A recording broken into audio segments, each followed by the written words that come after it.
demonstration. Very, very quickly, I'll tell you the whole story himself, but he's been working at this since 1999, and you know, it's an incredible story, and I think, you know, we're getting to the point now where we're going to get some real concrete results, and it's like a lot of the stuff we've shown today, it is going to change the world, and I think that hopefully there's a few people in the room who are going to go away from today thinking, oh no, you know, I'm really going to have to change the way I think about the world, and I hope it's not causing too many people too many problems. But without any more ado, I'll go to Lloyd.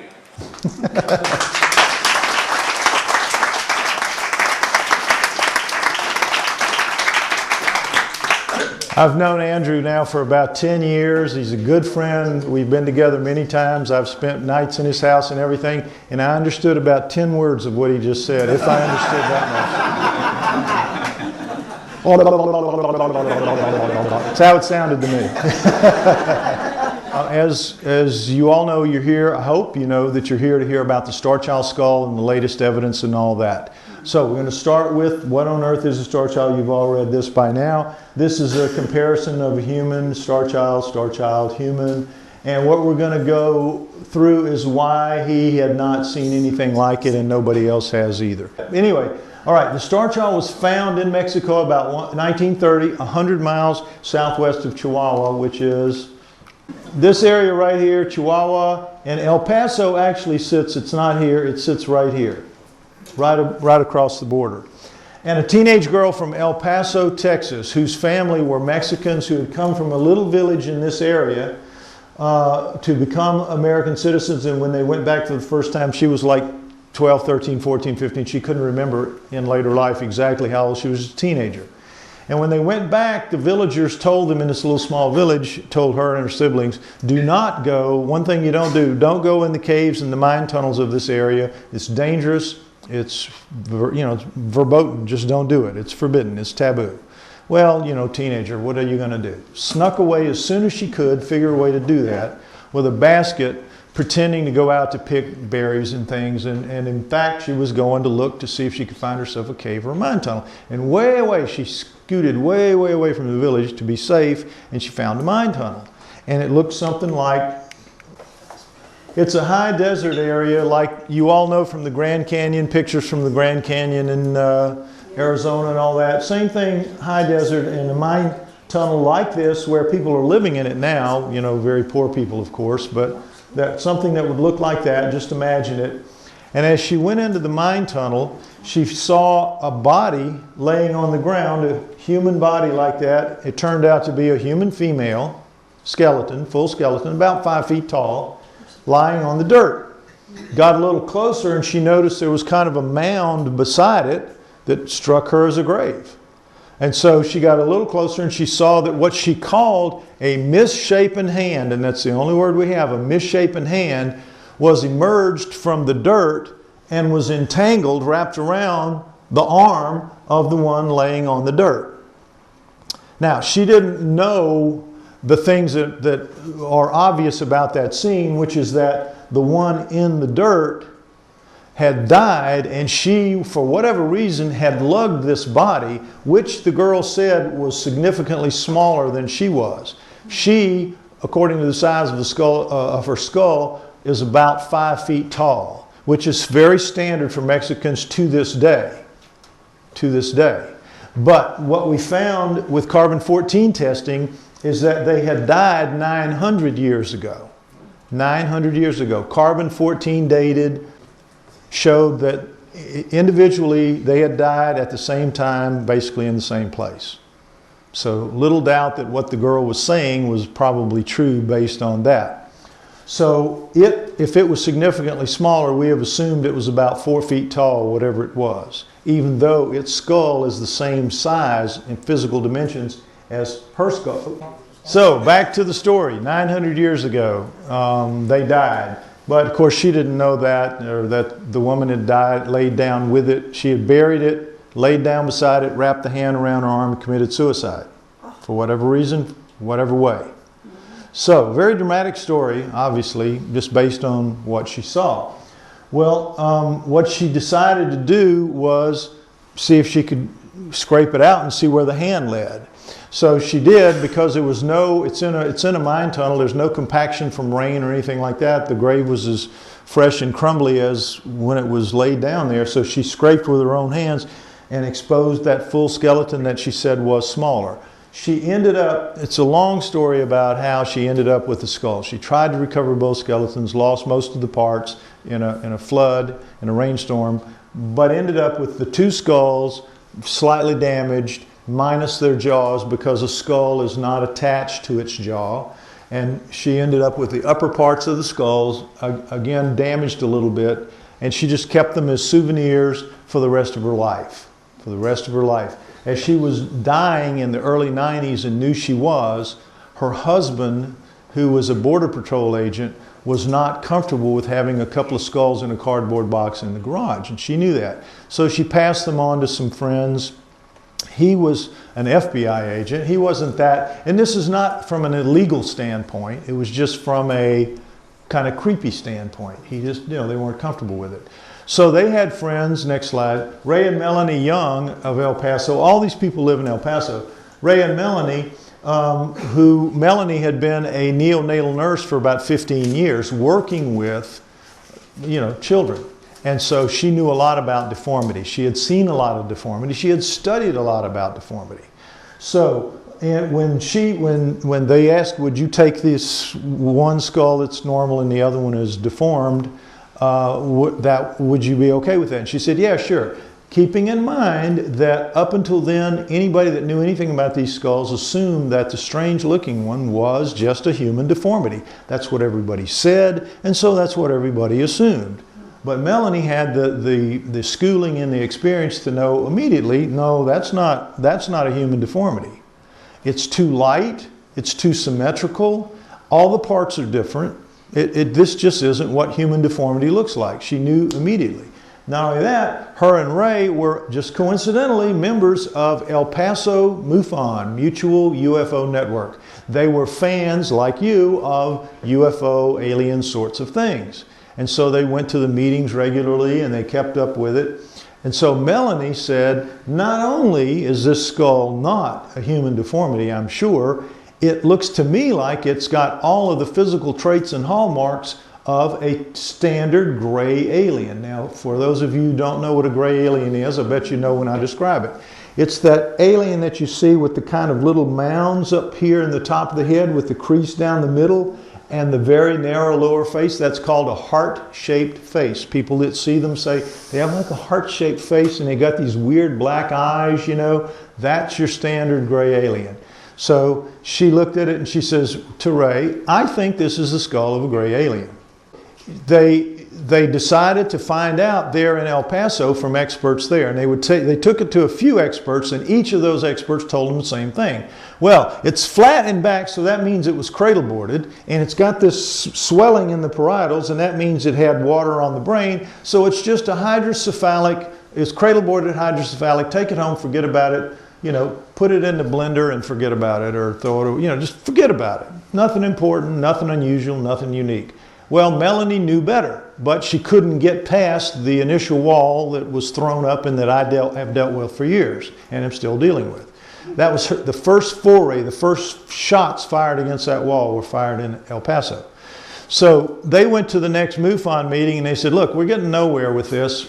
Who in the field of alternative knowledge talks about skulls, knows anything about skulls? And somebody said, well, there's this guy in New Orleans named Lloyd Pye, and I've seen him do a lecture and he talks a lot about skulls because I was dealing with, at that point, hominoids and human origins. That was my field. And so I was indeed talking a lot about skulls. And so they said, okay, so they contacted me and they said, the next time you're in the El Paso area, would you come by? And we have something we think you'd really want to see.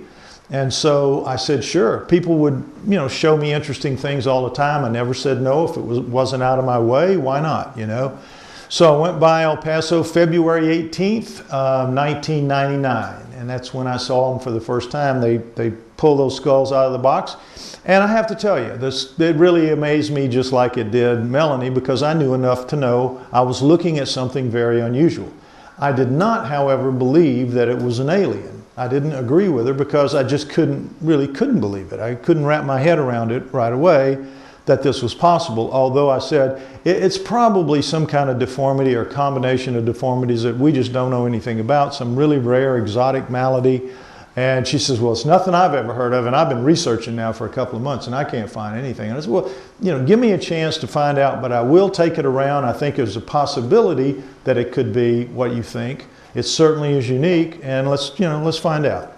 And so that was the start of this almost 14-year odyssey to get it to this point, without having any inkling at that time that that was what it was going to amount to turn into this ordeal that it's turned into. But nonetheless, we're going to win, and that's what counts. All right, next slide. Here we start now with the analysis, the technical analysis of it, so you'll come to understand why it's so unique. All the combinations of points of view that you can see, there's nothing that looks the same. There are 25 major physical differences and several minor. Okay, so there's not a single point of reference in the human skull. Nothing you can say that is exactly the same in the Starchild. Nothing. And not only that, the Starchild has some things in it, as you'll see, that is not found in anything else of any kind, any species at all. Next slide. The human, the Starchild. And it starts with this frontal view, and we see the eye sockets, but these are the kinds of things that I'm talking about. All humans have brow ridges. All primates have brow ridges. That little lump around our brows that our eyeballs sit under. Their eye sockets sit under. A little protective shield there a little bit. Starchild does not have that at all.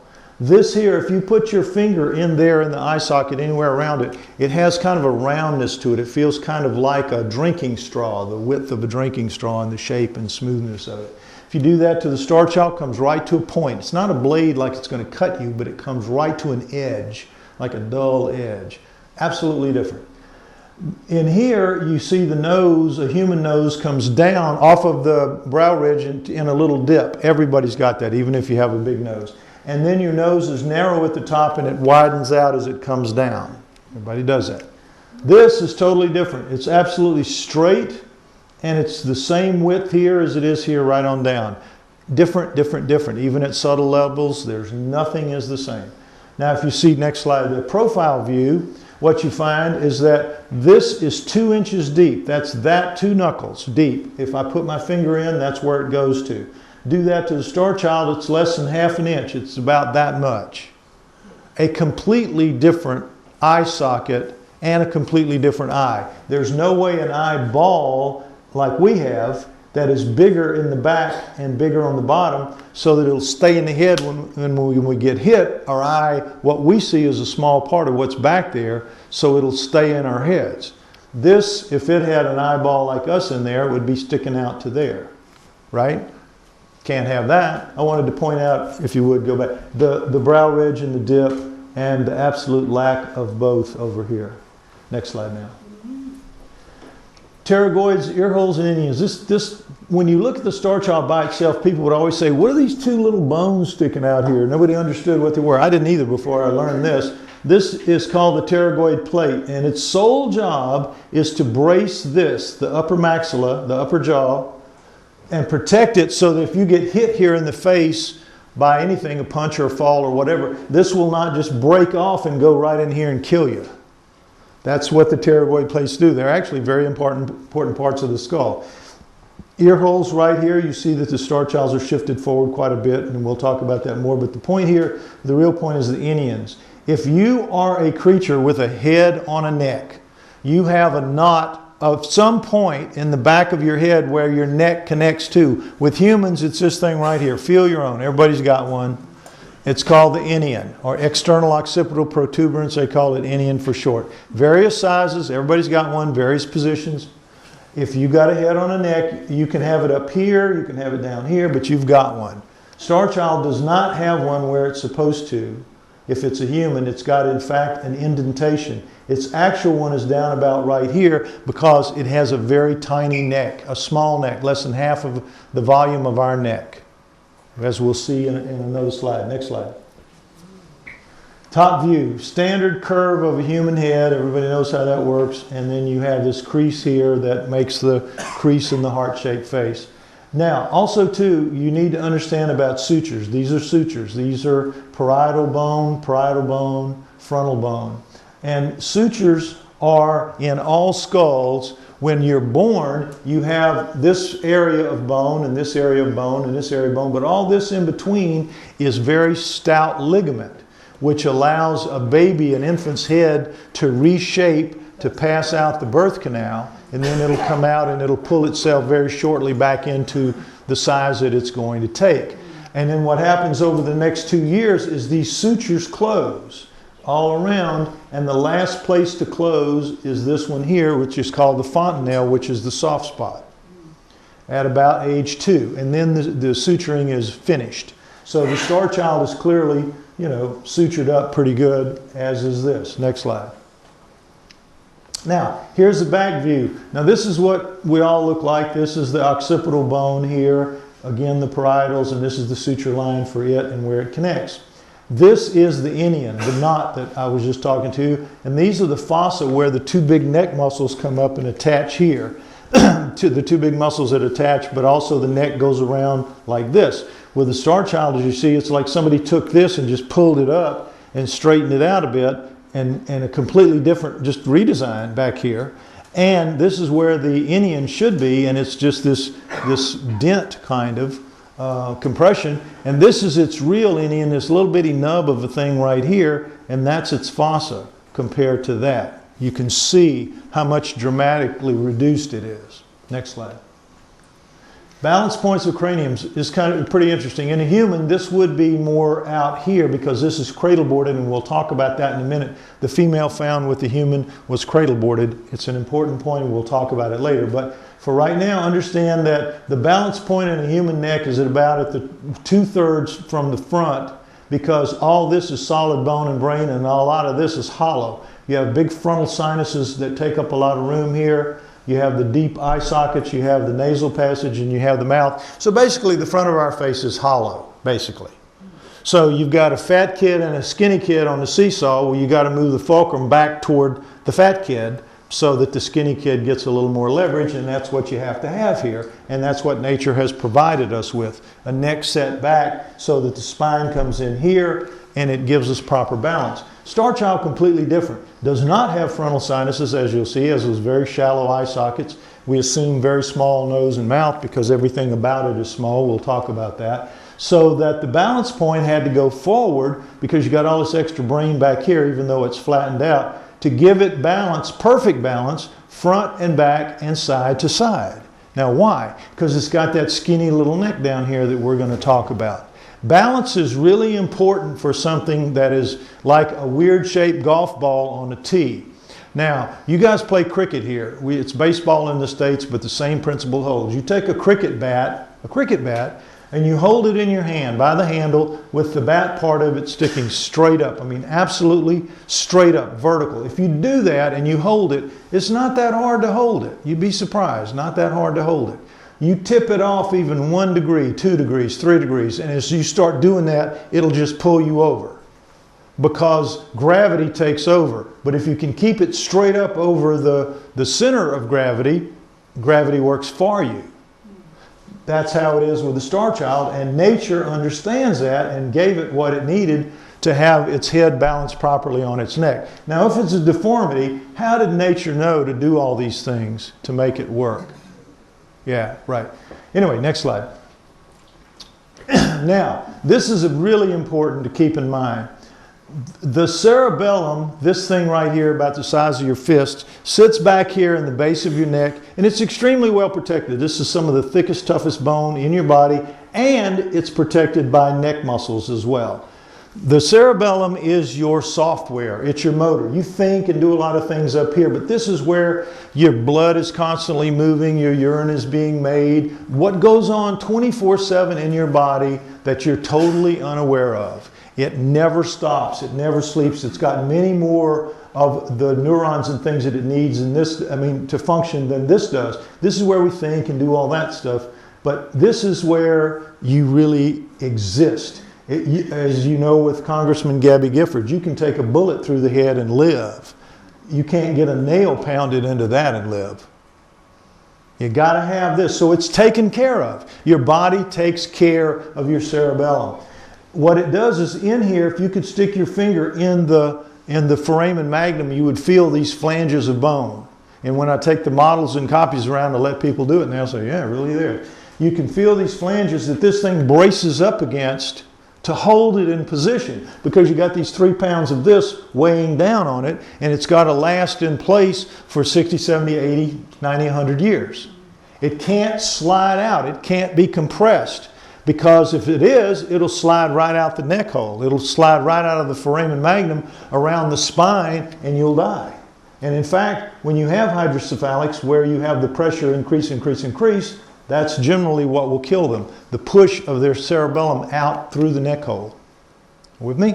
Okay. But with Starchild, as you see, we've got a very different situation because of the flattening back here. This has to be more in an oval shape, and you've got so much more brain up here. Now let me mention that. This is a standard 5-foot tall female, standard head, and she's got a 1,200 cubic centimeters of cranial capacity.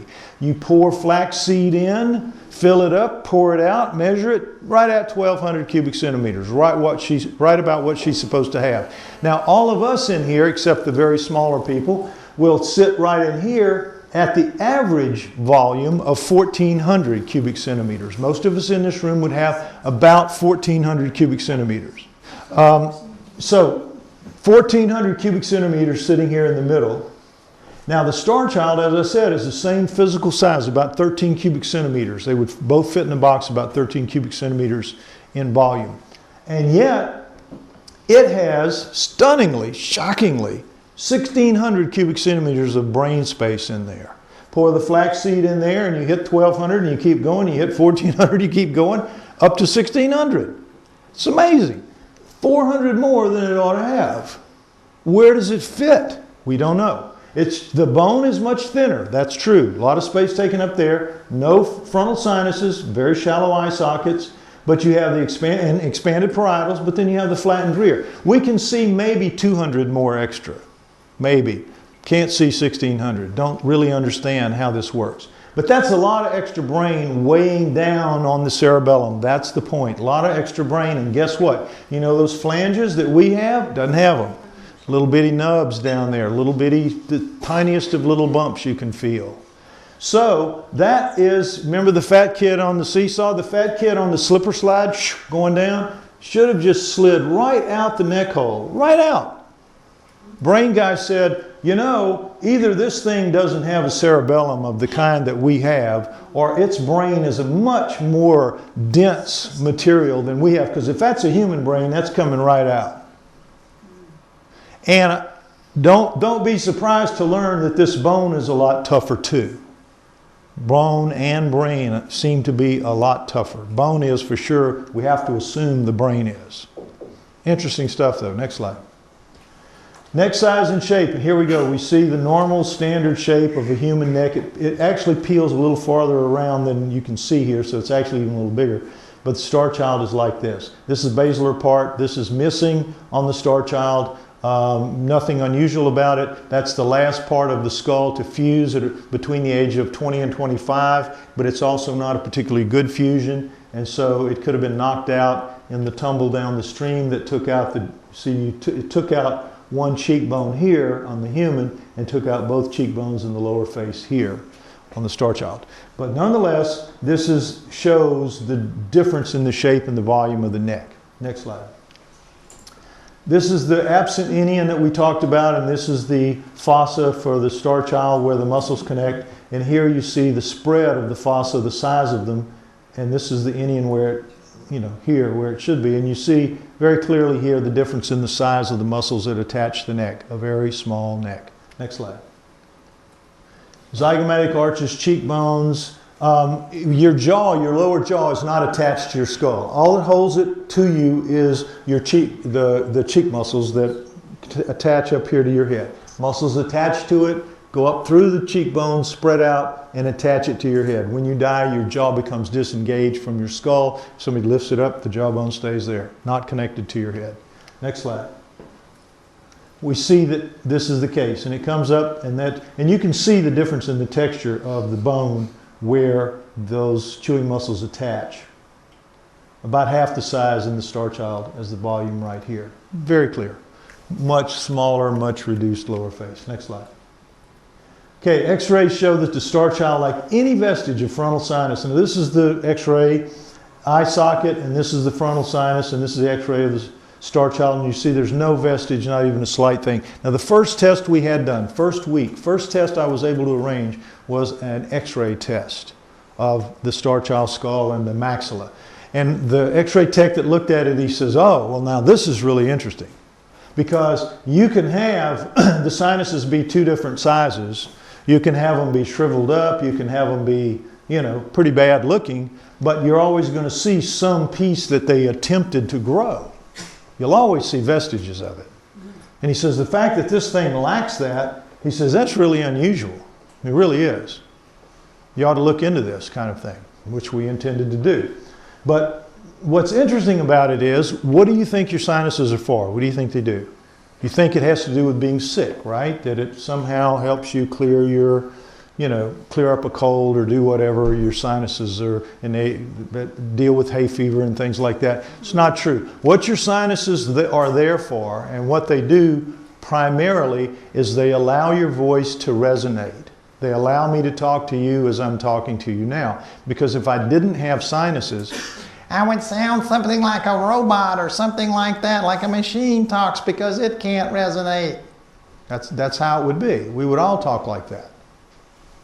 So what this tells us is maybe the Starchild had no need to talk. No need to talk.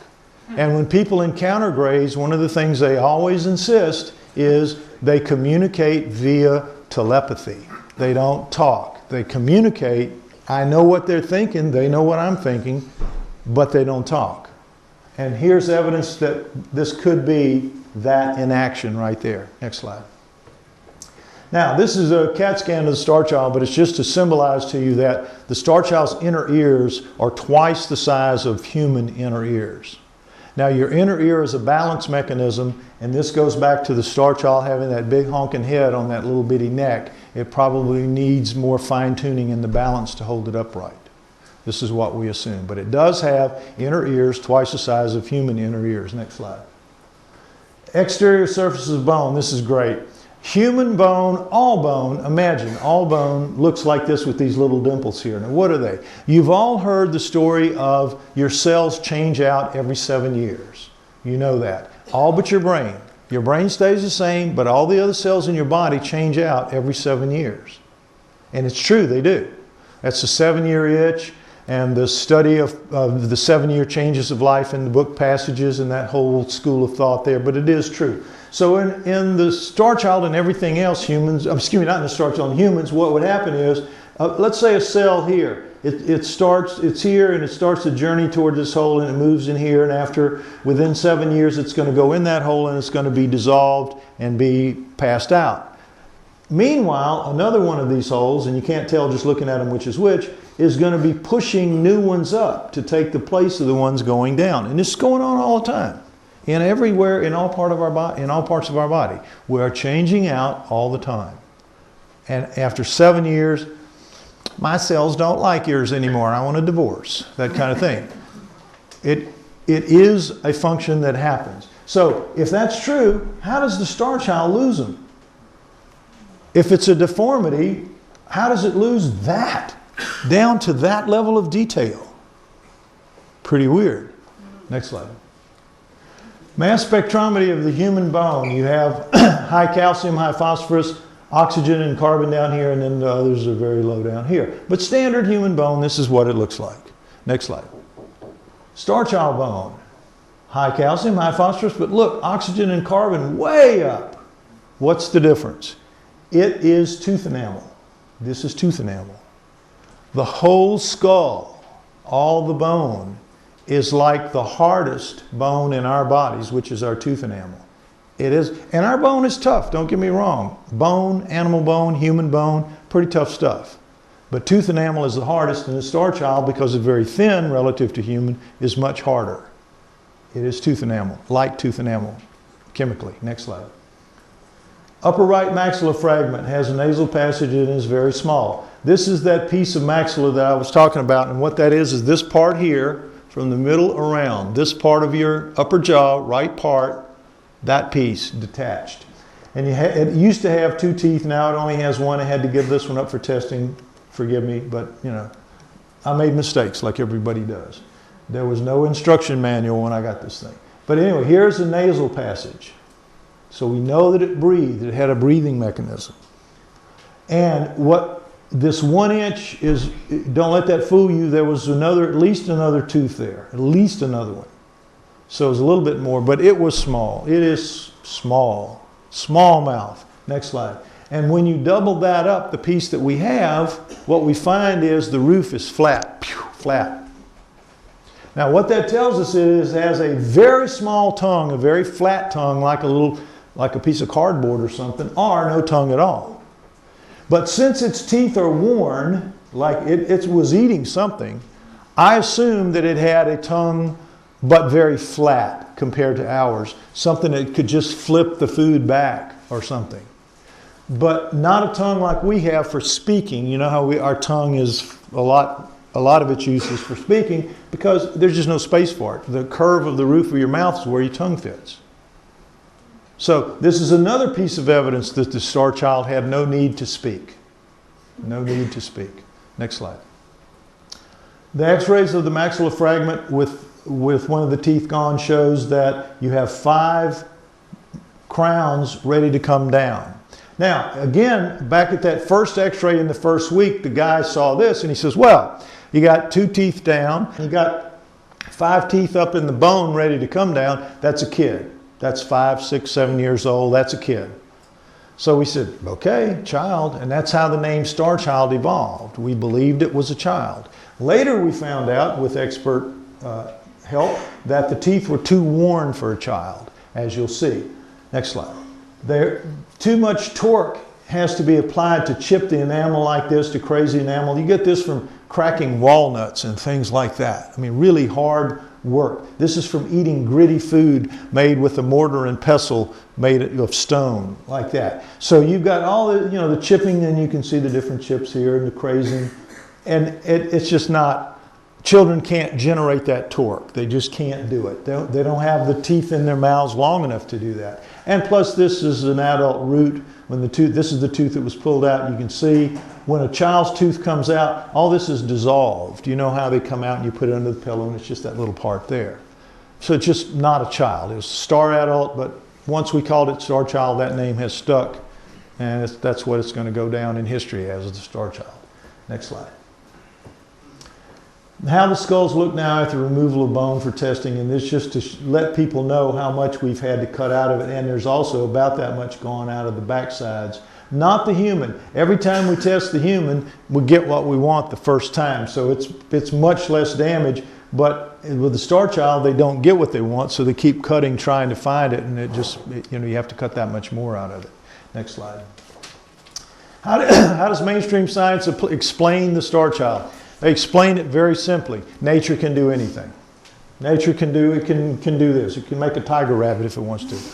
Nature can do anything. In the same way, when you back a religious person into a corner about religious questions, they'll always back into God can do anything. You can't beat me, God can do anything. Well, science is exactly the same way. You can't beat me because nature can do anything. With all these things that I've been showing you, these physical differences, they mean absolutely nothing to mainstream science. All they do is they just say, sorry, nature can do anything. A guy, I got in an argument, I was pushing him a little bit to answer questions that he had no answer for, and he finally just said, look, I don't care if you stack up 10,000 of those differences. 10,000, doesn't matter. All I have to do is say nature can do anything. Why are you even bothering me? Why are you wasting my time? Why are you wasting your time? Why don't you just go home and forget about it? You can't prove what you're saying. You can't prove it. And in terms of physical differences, he's right. He was right. There's no way to overcome the other side. Why? Because the game I'm trying to play with them is in their hometown, on their home field, in their home stadium, with nothing but their people in the stands. And the rate terms. And their ball, their rules, and they're referees. And you got to suit up and play that game if you're in my position and the position of others like me. It's really, really hard. It's really, really hard because they control the media, they control the belief system, they have the best PR in the world, and they make everybody believe that people like me don't know one end from the other about anything. That they know everything and we don't know anything. It's very, very hard to compete. This is how they get away with it. Nature can do anything. Next slide. So these are 10 experts who officially state that the Starchild is not a deformity, and there's more down here. But the point is, all of these guys have studied it, have held it in their hands, have had time to analyze it, and have made a proclamation that they've allowed to be put on the Starchild Project website. This has been there since about 2002, 2003, something like that. And yet, to this day, you don't see any of the criticism out there talking about